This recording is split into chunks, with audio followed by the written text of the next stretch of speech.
Hey guys, hopefully everyone is doing well. Today's target is to understand adjustments in final account. This is our new concept, a new topic. The chapter which we are related with is now changed, but please understand this is a sample question. We are not going to solve it. I'm just willing to show you how you would know that the question is related to adjustments. Please understand, whenever you will see a question like this, all these amounts and elements we are already familiar with. We had seen these factors and points in previous chapter final account, where there were no adjustments. So there is nothing new in this particular table. But whenever you see new word over here, which is adjustments, it may be possible this heading is present in your question or it may not be present. But when you see there are few lines outside the question, those will be considered as adjustments. So why I am showing you this question? Just let you know that if you see any extra lines outside the question, these are to be considered as adjustments. And we will now try to learn how to tackle, how to handle, and how to deal these different adjustments which would be present in your question. For that purpose, please understand, I'm sorry, my throat is little disturbing me. Okay, we will see the title of adjustments over here. Then we will see how to make a journal entry. And please note, whatever is present outside the question, that would be considered as adjustment. And this adjustment will always be having two effects. We have learned in the previous chapter, if closing stock, like here you can see closing stock is also present. If closing stock is present outside the question, it would have double effects. How it would be written at direct income as first effect, and secondly it would be written in current asset. So two times. So similarly, whatever adjustment we will see after the question, that would have two effects, first and second effect, and we will also be making journal entry for that adjustment. So now we are open to start our procedure of adjustment. So here is our first adjustment, the name of which would be outstanding. It may be called owing. It may be called accrued. It may be called arrears. It may be not paid yet, or it may be called payable. Though there are several different words written over here, but meaning of all the words present over here is not paid yet, and you are still liable to pay. If look over here, it is written outstanding. In the similar way, you will search the word outstanding, or it can be replaced by owing, accrued, arrears, not paid yet. The meaning of all these words I have said same, that you were liable to pay but you had not paid yet. It means it is payable, it is your liability. Liability should be written on credit side. So here this outstanding would be written on credit side. And what will happen? Please note, when some amount is still payable, it is unfavorable. It would be a burden. That means your expense would be increased.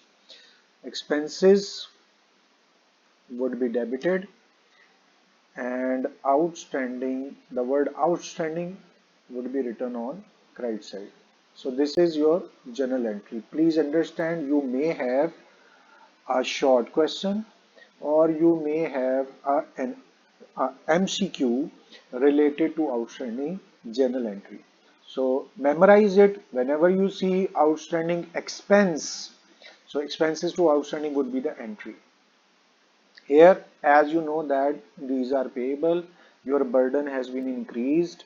It means expense has been increased.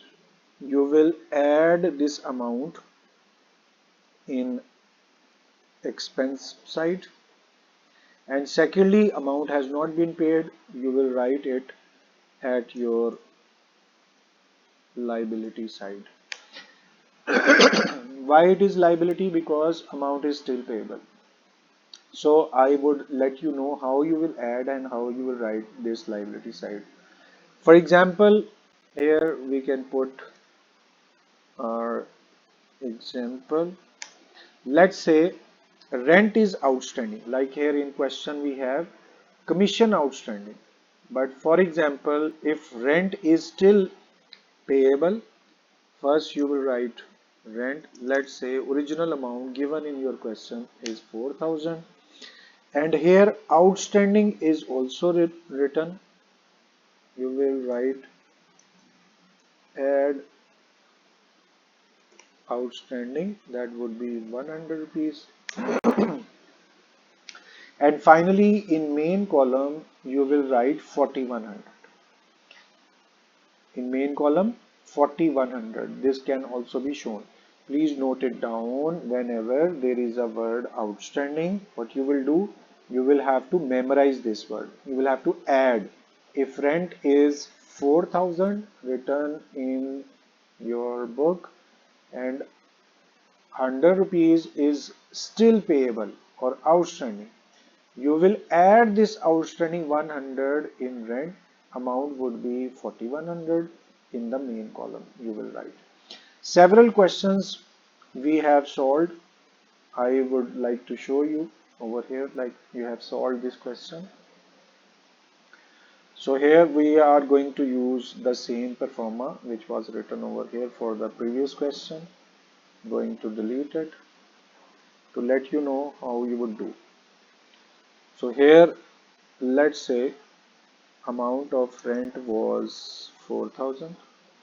Inner column you will use, and then you will see add outstanding, that was 100.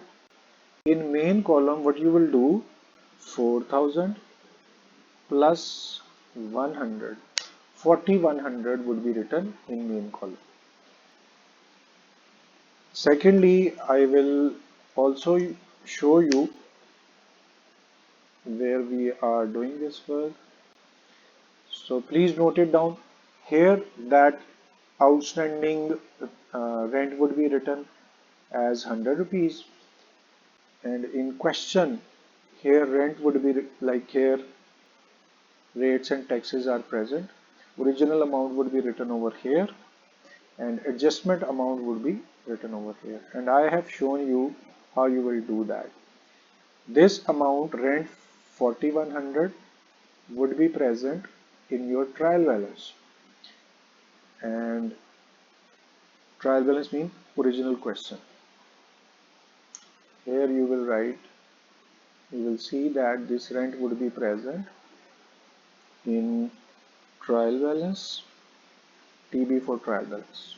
Okay, and this outstanding 100 would be present in adjustment as I have told you.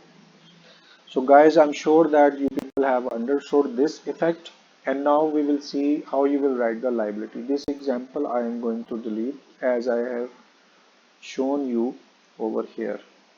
In this page, what we have seen, rent in trial balance 4,000, outstanding, this was written in adjustment 100. So what to memorize it, whenever you see outstanding expense, you will add it, and after adding you will write total amount over here. Alright guys, now for second effect, you will go to the liability side. In liability side, this I will also demonstrate. Suppose this is your liability side. I am deleting it. This was your previous question. And here, second effect of adjustment. Since this 100 rupees was present in the adjustment, only second effect would be for this adjustment. 100 rupees you will write over here and you will name it as outstanding. So in this way, double effect would be completed. Please note what we have done. 100 we have added as first effect, and second effect, that 100 has been written in liability side. First adjustment has been completed. What you will memorize when you will see outstanding, how you will answer. We will add in expense and will be written in liability side. In this way, our first adjustment is completed. We are going to make a borderline after it, and then we will see the next adjustment. Once again, I'm telling you, outstanding, owing, accrued, arrears, not paid yet, or payable. If you see like this outstanding commission is present, what you will do, you will add you will add this adjustment in expense side, and then you will write the liability side. In the similar way, this 1250 would be added in expense side, and 1250 would be written in liability side. In the same way, now we will see a second adjustment. You will see again I am writing outstanding, owing, same words I am using, accrued, arrears, but the now word would be changed, not received yet, or, or you may call it receivable. Here there would be a change. First adjustment was for expense and second adjustment is for income. Since it is still receivable, it means it is related to income. Here amount was being paid. It was related to expense, and now amount is related to receipt. So it would be your income. Since it is income, income is increasing, increase in income should be written on credit side. So here you will write income, and since it is outstanding, you are still to receive this amount, receivable amount. It is favorable. Favorables are asset. So here asset should be debited. Outstanding would be written on debit side. I'm going to align it on left side. In this way your journal entry would be completed. How? Outstanding to income. When there was outstanding expense, you have gone to the expense side and added, and here you will add it in income side, and since it is receivable, you will go to asset side and will write the amount. I don't know what happened to my throat, and I usually don't take breaks. That is why I will complete it no matter whatever is throat condition is. So two adjustments we have completed. Now the third adjustment is now different. It is called prepaid or paid in advance. It means there was an expense. Okay, I remember another name can be used, that is unexpired. Means you were liable to pay this expense in February. Now it is January. You were liable to pay this expense in February, but you have decided to pay it in January, even before the due date. That means nobody was asking, nobody was pressurizing you, but even then you have decided to pay. It is called prepaid or paid in advance. First thing first, it is favorable because you are decreasing your burden. Favorable mean it would be considered as your asset. So prepaid, due to condition that we are considering it as an asset, asset should be written on debit side. So we have written prepaid on debit side. Now second is very important thing which you will have to understand. Paid in advance means you have paid an expense of February in the month of January. It is not expense of January. That is why you will have to decrease it. So decrease in expense should be written on credit side. So what you will do, you will write expense on credit side. This was outstanding, burden was increased, that is why you have added it in expense. This is the burden which has been decreased in a way. So you will, and the expense was not related to our month, that is why you will subtract it. So you will go to the expense side as I have shown you over here. Similar way you will go to expense side 4000, and now instead of outstanding it is now prepaid. So prepaid would be subtracted. We have used the sign of subtracting less, and since amount has been paid in advance, it is favorable. Favorables should be written on asset side. The second effect would be in asset side. What you will remember, if it is outstanding expense, we will add and will write in liability side. If it is outstanding income, we will add in income and will write in asset side. Now prepaid, we will subtract from expense and will write in asset side. These are three adjustments. We will write 5 adjustments today, so be very conscious. Now let's put a border over here. In this way, our third adjustment has been completed. Next adjustment would be exactly opposite to third. It would be called pre-received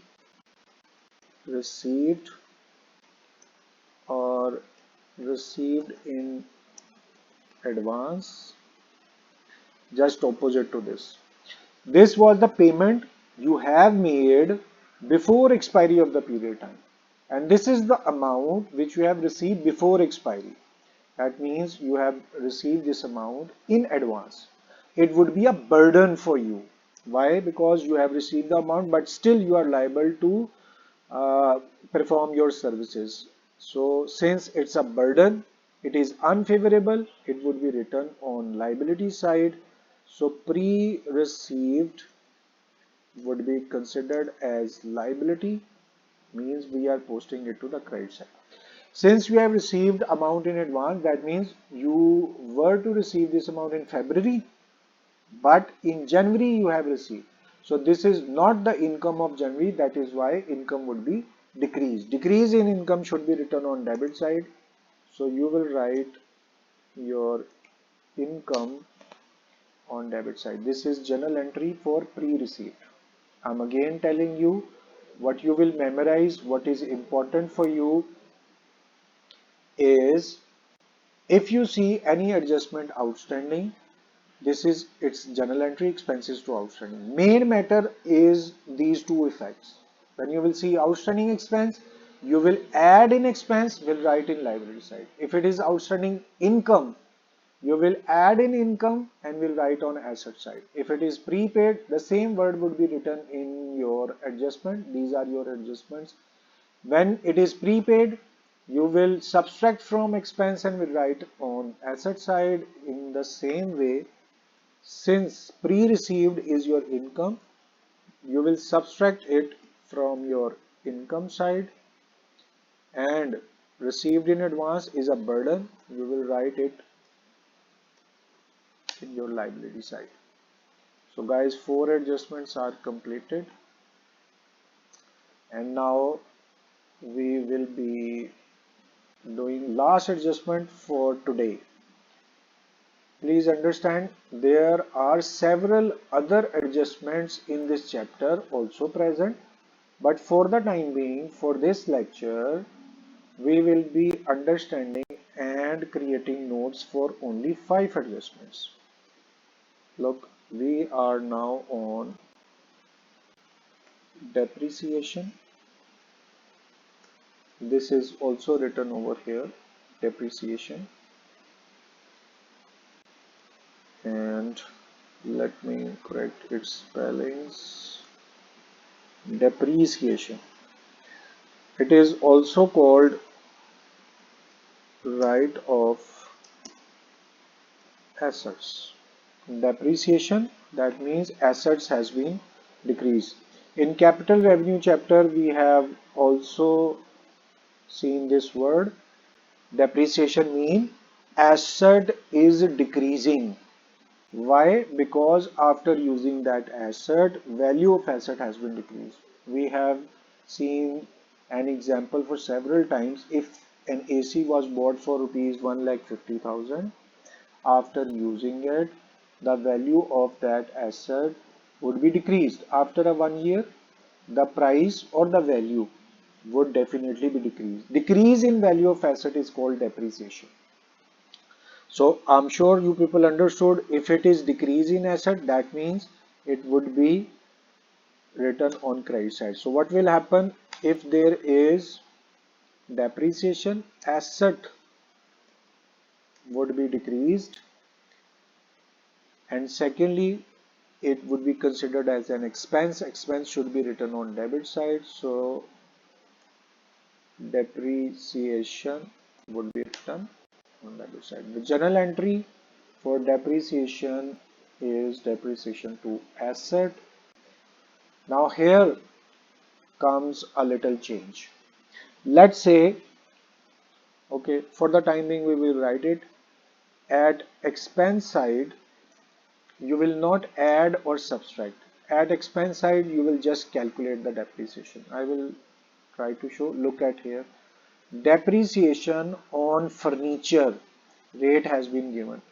So you will just calculate depreciation at expense side, and since value of asset has been decreased, so you will subtract depreciation from asset side. Since we are right now trying to note down the rules, obviously when time will come, we will be discussing it practically when the question will arrive. You are responsible and liable to memorize these journal entries plus their first and second effect. How we will perform these functions, time will come later on. When we will start our question, you will understand it more perfectly. But right now, what you are responsible for, when you see outstanding word, you will memorize journal entry expense to outstanding. It would be added. Just note down add is very important. Add in expense and then write in liability side. So guys, this was all about for our today's lecture. I am requesting you to please note it down and then memorize each and every word. You are liable and responsible to memorize journal entries, first effect and second effect. Later on, we will be practically performing everything and you will understand in a better way. Right now, just memorize. So guys, in this way, time for our lecture has been ended. It is requested to please note these adjustments for 3-4 times. After that, if you feel anything difficult, you are open to share your problem through messages, text or comments. I will humbly be trying to answer your queries instantly. So thank you very much for your time. It's time to say goodbye. Allah Hafiz.